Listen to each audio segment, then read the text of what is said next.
Hello everyone, welcome back to my YouTube channel Maths and Matrix. I'm Lakshmi ma'am here to explain you about the chapter real numbers that we have started for your grade 10 mathematics syllabus. We have done till now the exercise 1.2, but before beginning the exercise 1.3, we have a topic in our NCERT book that is called revisiting irrational numbers. तो इस lecture में हम सबसे पहले वो topic के बारे में जानकारी लेंगे, then we would solve the questions of the exercise 1.3. तो ये लेक्चर ऐसा है कि इसमें कंसेप्ट भी आ रहे हैं आपको और इसमें एक्सरसाइज के क्वेश्चन भी सॉल्व करके मिल रहे हैं. ठीक है, तो अभी हम फिर देखते हैं कि ये टॉपिक का अंडरस्टैंडिंग क्या है. The topic is revisiting irrational numbers. Irrational numbers, already some of you know from your grade 9 knowledge that these are not rational numbers. As irrational word it is, right? But what kind of exactly those numbers? Like for example, when I'm saying that these numbers are not rational, then I have the representation to define for these numbers. Like how? I would say that if R is irrational, then this implies that R cannot be written in the form P by Q, where Q is non-zero, and you know that P and Q belongs to set of integers. तो जब आप बोल रहे कि ये irrational number है, कोई number अगर इरेशनल है तो वो नंबर आप P by Q फॉर्म में एक्सप्रेस हो ही नहीं सकता. होगा क्या? हो ही नहीं सकता. तो इसको अलग तरीके से पढ़ो. अगर कोई number P by Q form में एक्सप्रेस नहीं हो पा रहा, मतलब वो पक्का क्या रहेगा? इरेशनल नंबर रहेगा. अभी ये दो फॉर्म में आते हैं. कितने फॉर्म में?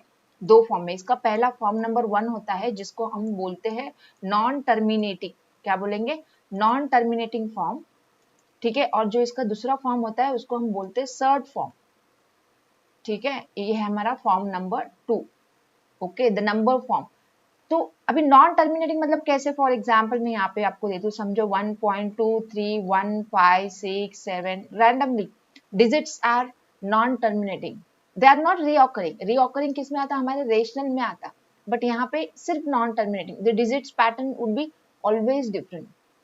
Digits are randomly non terminating. तो ये क्या है? नॉन टर्मिनेटिंग फॉर्म में रहते, या तो ये सर्ड फॉर्म में रहते. मतलब कौन सी टाइप? √2, √3, √5. √4 नहीं होगा. √4 क्या है? 2 है, तो वो रेशनल हो जाएगा ना. ठीक है, √5, फिर √6, मतलब वो सभी स्क्वायर रूट्स या तो क्यूब रूट्स जिसके वैल्यूज राउंड नंबर्स नहीं आते, जिसके वैल्यूज इंटीजर्स नहीं आते, वो सभी क्या रहेंगे? इरेशनल रूट्स रहेंगे. वो सभी, इसको हम इन सबको इरेशनल बोलेंगे क्योंकि इनका जो आंसर निकालने जाएंगे, इनका आंसर क्या आएगा पता है? इनका आंसर आएगा नॉन टर्मिनेटिंग नंबर्स. इनका √2 का आंसर, √3 का, √5 का, √6 का, so on, cube root 6, cube root of 7, not only cube root, nth root कोई भी ले लो. ठीक है, ये जो सब n roots of a number जो है, ये नंबर क्या आएगा? नॉन टर्मिनेटिंग आएगा. तो आपके टेक्स्ट बुक में या तो नंबर इस फॉर्म में आप पाओगे या तो ये फॉर्म में पाओगे. तो ये सब क्या है? इरेशनल है. अभी इसके अलावा आपको एक चीज पता होनी चाहिए कि एक नंबर है जो हम लोग मेंसुरेशन चैप्टर में यूज किए थे ग्रेड 9 में और 10th में भी यूज करेंगे. That is called the number pi. Pi आपको पता है, इसका नोटेशन सिंबल है पाई सिंबल, राइट? इसका वैल्यू हम लोग अप्रोक्सीमेट करके 3.14 लेते हैं और एक्चुअली इसका फॉर्म है 22/7 जो 3.14 का अप्रोक्सीमेशन है. बट ये डिवीजन जो है ना, ये डिवीजन क्या है? नॉन टर्मिनेटिंग है. आप चाहो तो देख लो, हमने उसको राउंड अप करके ले लिया है. ये क्या है? डिवीजन नॉन टर्मिनेटिंग है. तो आपको अभी समझ में आया ना, ये पाई क्या है? इरेशनल नंबर है. Irrational numbers are form under two category. They are in the form of non-terminating in nature, and second they are in the form of surds. ठीक है, तो मैं यहाँ पे अभी आपको specifically बताऊंगी. These are of like this kind of numbers, you can call them to be irrational. One is like non-terminating, okay, one is non-terminating, और दूसरा क्या है? surds, और तीसरा क्या है? the number pi that you know about. That though you know approximate value of pi, it's 3.14, it's approximated value I'm saying, but actually ये दोनों नंबर के अल्टीमेट फॉर्म से आते, नॉन टर्मिनेटिंग आते. तो all the irrational numbers are non terminating in nature, but they found in a forms called surds form, pi, and the non terminating itself. ठीक है, and all these numbers are such that what they cannot be expressed in the form p by q, where q is non-zero and p, q belongs to set of integers.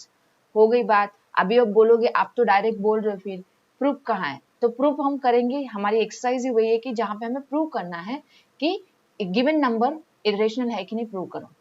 ठीक है, तो अभी कोई चीज आपको prove करने आती है, नॉट रेशनल है, इरेशनल है करके प्रूव करो, तो मतलब हम वही प्रूव करेंगे कि ये रेशनल नहीं है। रेशनल नहीं है प्रूव करना मतलब उसका पी बाई क्यू फॉर्म नहीं है करके प्रूव करना, हो गई बात। तो हमारा एक्सरसाइज अभी हो गया एग्जाम एकदम आसान। देखते हैं फिर, बट उससे पहले एक चीज मैं बताना चाहूंगी जिसकी हेल्प हम लेंगे प्रॉब्लम सॉल्विंग में, तो वो है हमारा थ्योरम जो ग्रेड 10 की टेक्स्ट बुक में है।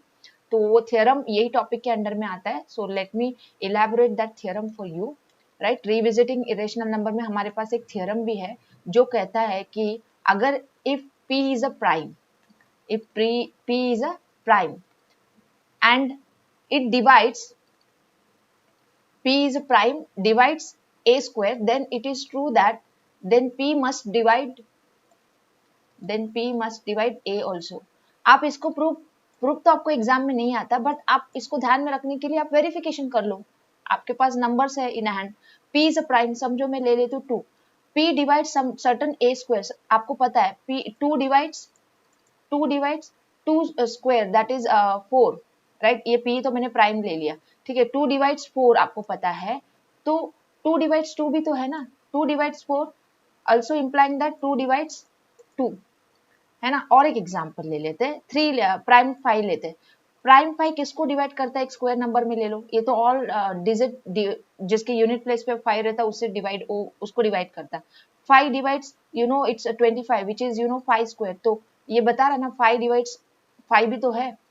चलो इसको छोड़ दो, कोई और ले लो, 7 डिवाइड्स, 7 किसको ए स्क्वायर के फॉर्म के कौन से नंबर को डिवाइड करता है, 7 के पावर्स में ही डिवाइड करेगा ना। तो ये बात तो ऑफकोर्स ये ऑब्वियस है कि नहीं, अभी समझ गए कि नहीं। ये जो प्राइम है ये ए स्क्वायर को डिवाइड कर रहा है, ये ए स्क्वायर वैसा बंदा है जिसको ये पी डिवाइड कर रहा है, तो पक्का वो उसके ए को भी डिवाइड करेगा। जैसे कि आपको दिख क्या रहा है ना, 2 अगर 4 को डिवाइड कर रहा है तो 2 तो 2 डिवाइड करेगा, 5 25 जो कि 5 का स्क्वायर है डिवाइड कर रहा है तो 5 को 5 डिवाइड करेगा ही ना। सिमिलरली 7 किसको डिवाइड करेगा, कोई पावर की नंबर को, अभी वो 7 किसको डिवाइड करेगा, 7 के मल्टीपल को ही डिवाइड करेगा ना, तभी तो उसका फैक्टर बनता है। तो 7 डिवाइड्स अगर आप 49 बोल रहे तो इट्स ऑफ कोर्स दैट ये 7 डिवाइड्स यहाँ पे 7 भी आ रहा है, क्योंकि यहाँ पे a की वैल्यू क्या आ रही, 7 आ रही है। तो अभी ये बात फिक्स हो गई क्या आपके दिमाग में, क्या कि अगर कोई प्राइम है, ठीक है, अगर कोई प्राइम p है जो कि a स्क्वायर को डिवाइड करता है, जो कि परफेक्ट स्क्वायर नंबर है, अगर कोई प्राइम परफेक्ट स्क्वायर को डिवाइड करता तो वो प्राइम नंबर वो नंबर को भी डिवाइड करता, मतलब वो परफेक्ट स्क्वायर के स्क्वायर रूट को, a क्या हो गया, a स्क्वायर का स्क्वायर रूट। तो अभी हम इस थ्योरम का हेल्प लेंगे एंड कंप्लीट करेंगे हमारी एक्सरसाइज 1.3। तो स्टार्ट करते हैं, ऑल आर रेडी, राइट। तो फर्स्ट क्वेश्चन है हमारा यहाँ पे, देखते हैं, देखो क्या करना है हमें, क्वेश्चन बता रहा है prove that what root 5 is irrational. तो कैसे प्रूव करेंगे, तो अच्छे से मैं आपको यहाँ पे अभी सॉल्यूशन बताऊंगी, ठीक है। तो हमें प्रूव करना है इसको इरेशनल, तो हम क्या इसको करने जा रहे हैं, हम इसको प्रूव करने जा रहे हैं कि रेशनल नहीं है। चलो समझ लेते कि रेशनल है, देखते क्या आता, तब तो हमें पक्का रॉन्ग मिलना चाहिए क्योंकि इरेशनल होने वाला है बंदा, है ना। तो हम अज्यूम कर लेते हैं, इसका प्रूफ का ऐसे ही वे है, ठीक है, और कोई दूसरा चारा नहीं है हमारे पास, क्योंकि इसको इरेशनल मतलब नॉट रेशनल प्रूव करना है। तो रेशनल मानते तो क्या होता हम वो देखेंगे। तो we assume that root 5 is rational. तो अभी क्या हो गया, अगर मैं बोल दी कि ये रेशनल है बाय चांस, तो इसको इस फॉर्म में होना चाहिए ना, कौन से फॉर्म में, p बाई क्यू फॉर्म में होना चाहिए, जबकि q नॉन जीरो होता एंड p एंड q किस में होते हैं, इंटीजर्स में होते हैं। अभी और एक बात यहाँ पे नोट करते हैं, अभी ये p बाई क्यू जो है मैंने जो लिया है p बाई क्यू, ये होता है सिंपलेस्ट फॉर्म, ठीक है, क्योंकि हम लोग नेचर में देखने जाएंगे तो हमारे पास बहुत सारे p बाई क्यू नंबर है जिसको हम रिड्यूस कर सकते हैं। हमारे पास है 25/35 जिसको हम रिड्यूस करते हैं 5 5 5 7 करके, है ना। तो जब हम ये p by Q form define करते हैं ना, तो ये पॉइंट यहाँ पे ऐड करना होता है क्या, कि ये जो p एंड q जो है कोप्राइम है, कोप्राइम रहते हैं। देखो जब भी हम रिड्यूस करते हैं ना, अभी 5 एंड 7 क्या बन गए, कोप्राइम टू ईच अदर, उनका HCF 1 हो जाता। तो रिड्यूस करने के बाद वो सिंपलेस्ट फॉर्म बन जाता। सिंपलेस्ट फॉर्म ऐसा होता, उसका न्यूमरेटर और डिनोमिनेटर ऐसे नंबर्स होते हैं जो कि कोप्राइम बन जाते हैं, जिसका HCF निकालने जाओ तो 1 होता। तो इसीलिए ये बहुत मैटर करता पॉइंट यहाँ पे, ठीक है, कि root 5 equal to p by q लिया, p बाई क्यू क्या सिंपलेस्ट फॉर्म का रहना, रिड्यूस करने वाला, है ना। तो p by q is a simplest form where q is non-zero and p and q are co-prime। अभी ये हमें क्या देगा, अगर मैं स्क्वेयरिंग करती हूँ, बोथ द साइड, ये हमें देगा 5q square equal to p square, 5q square equal to p square. मतलब ये हमें बता रहा है कि अगर मैं पी स्क्वायर को 5 से डिवाइड करूंगी, पी स्क्वायर को मैं 5 से डिवाइड करूंगी तो मुझे क्यू स्क्वायर मिल रहा, मतलब डिविजिबल हो जा रहा ना। तो मुझे ये क्या बता रहा है कि ये जो 5 है, 5 जो है पी स्क्वायर को डिवाइड कर रहा है, 5 डिवाइड्स पी स्क्वायर। अभी हमने थ्योरम पढ़ा, अगर 5 एक नंबर कोई, ये 5 प्राइम है ना, अगर ये प्राइम नंबर पी स्क्वायर को डिवाइड कर रहा है, इसका मतलब है थ्योरम के अनुसार 5 divides P also. But P क्या है, को प्राइम है, एक प्राइम नंबर है वो, देखो इस तरह का प्राइम है वो, तो प्राइम नंबर तो कभी डिविजिबल नहीं होते, तो ये क्या हो गया, कंट्राडिक्शन हो गया। कंट्राडिक्शन मिल गया हमें, कंट्राडिक्शन मिला मतलब हमारा प्रूफ हो गया, हमारा जो अजम्पशन हो गया वो हो गया रॉन्ग, राइट। हमारा अजम्पशन क्या हो गया, रॉन्ग। तो कंट्राडिक्शन मिलने के बाद आपको एक लाइन लिखनी होती है कि our assumption is wrong, therefore we prove that root 5 is irrational. मतलब कैसे लिखेंगे, देखो आगे की लाइन पे मैं बताती हूँ। हमने अभी यहाँ पे प्रूफ कंट्राडिक्शन बताया कि जो हमें मिला 5 डिवाइड्स पी, पी क्या है हमारा, एक को प्राइम नंबर है, तो प्राइम नंबर को कोई भी नंबर नहीं डिवाइड करता, तो we got a contradiction, contradiction to our assumption. तो हम यहाँ पे लिखेंगे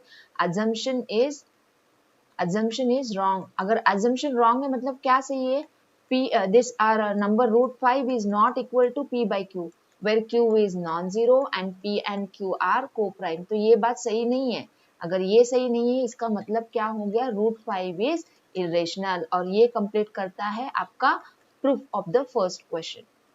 समझ में आई बात। तो उसी तरह से हम लोग अभी नेक्स्ट क्वेश्चन देखते हैं। देखो इसमें भी हमें क्या करना है, प्रूव करना है कि 3 + 2 root 5 is irrational.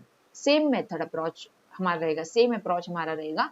V solution में हम लोग एज्यूम करेंगे, assume that 3 + 2 times root 5 is rational करके एज्यूम करेंगे।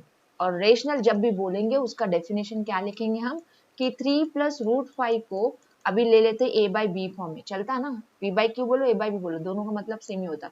डेफिनेशन कैसे है, b नॉन जीरो होना चाहिए, a एंड b क्या होना चाहिए, को प्राइम होनी चाहिए। समझ में आई ना बात।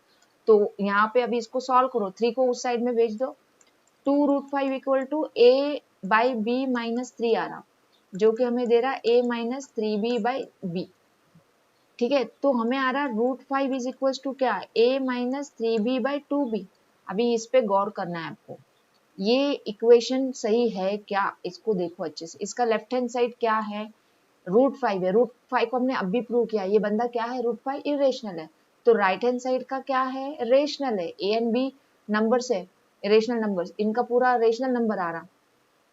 तो राइट में रेशनल और लेफ्ट में इरेशन पॉसिबल है क्या, नहीं पॉसिबल है। तो हमें क्या मिल गया, कंट्राडिक्शन मिल गया। हमें क्या मिल गया, कंट्राडिक्शन मिल गया कि दिस इक्वेशन इज रॉन्ग। हमें रॉन्ग इक्वेशन मिली हमारे एजम्पशन से, तो हमारा एजम्पशन रॉन्ग हो गया। और हम क्या बोलेंगे कि 3 + 2 रूट 5 क्या हो गया, इरेशनल। इससे आप एक बात समझ रहे हो जो आपको कॉम्पिटिटिव एग्जाम में काम आती है। अगर आप इरेशनल नंबर को रेशनल के साथ ऐड करो, देखो ये रेशनल है और ये है इरेशनल, है ना, ये रूट 5 इंटू रेशनल भी इरेशनल होता, तो addition of irrational and rational would be always irrational. तो यहाँ पे आप एक रूल सेटअप कर ले सकते हो, अगर रेशनल को आप इरेशनल के साथ ऐड करते हो इरेशनल ही आएगा, सब्ट्रैक्ट भी करते हो तो भी इरेशनल आएगा, अगर मल्टीप्लाई करते हो इरेशनल को रेशनल के साथ, तो यहाँ पे क्वेश्चन मार्क है, आपको क्वेश्चन मार्क है क्या, क्वेश्चन मार्क नहीं होना चाहिए क्वेश्चन मार्क, क्योंकि ये जो आता है ये क्या आएगा, आपको रेशनल नहीं आएगा, इरेशनल ही आएगा। ठीक है, ये भी इरेशनल ही आएगा। डिवीजन का भी आप समझ के ले लो। ठीक है, अभी देखते हैं क्वेश्चन नंबर 3।